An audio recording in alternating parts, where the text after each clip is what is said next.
ተራ ሰውና ቻምፒዮና መካከል ያለውን ልዩነት ታውቃለህ?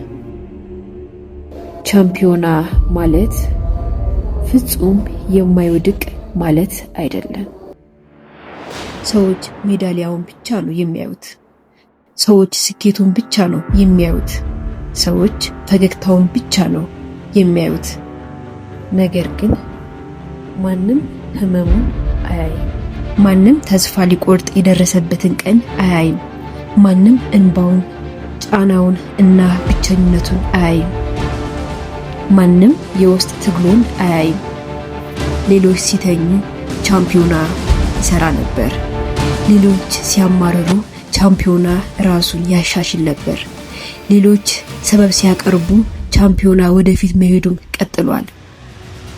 ምክንያቱም ቻምፒዮኖች አንድ ነገር ይረዳሉ። ስኬት ከመስዋዕትነት በፊት አይመጣም። ዛሬ ዘርዘርተህ ነገ ጫካ እንዲበቅልልህ መጠበቅ አይቻልም። ሁሉ ነገር ጊዜ ይፈልጋል። ሁሉ ነገር ዲሲፕሊን ይፈልጋል። ምናልባት ዛሬ እየታገልክ ይሆናል። ምናልባት ባንተ ላይ ማንም እምነት ላይኖረው ይችላል። ምናልባት ሰዎች በህልም ላይ ይስቁ ይሆናል። ምናልባት ደክሞክ ይሆናል። ምናልባት ተስፋ ልትቆርጥ ይሆናል። ነገር ግን በጥሞና አዳምጠኝ።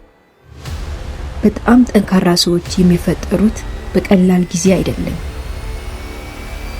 አልማዝ የሚፈጠረው በምቾት ውስጥ አይደለም። አልማዝ የሚፈጠረው በግፊት በጫና ውስጥ ነው።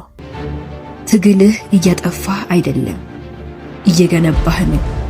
እያንዳንዱ አስቸጋሪ ቀን ስልጠና ነው። እያንዳንዱ ውድቀት ስልጠና ነው።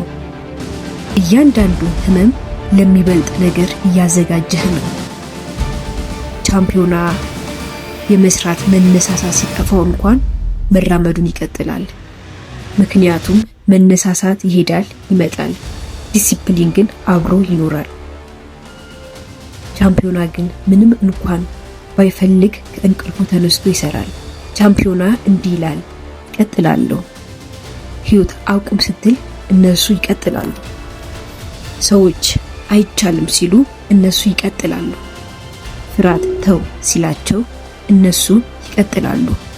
እና አንድ ቀን የሳቁብህ ሰዎች ሁሉ እንዴት አደረግከው ብለው ይጠይቁሃል። ስኬትን ያያሉ፣ ግን መስዋዕትነትን በፍጹም አይረዱም። ስለዚህ ዛሬ ተስፋ አትቁረጥ፣ አታቁም፣ በራስህ አትጠራጠር። አንተ ከምታስበው በላይ ጠንካራ ነህ።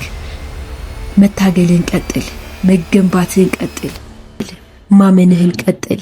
ምክንያቱም ቻምፒዮና ተወልዶ አይመጣም እና ምናልባት የሚቀጥለው ቻምፒዮና አንተ ነህ።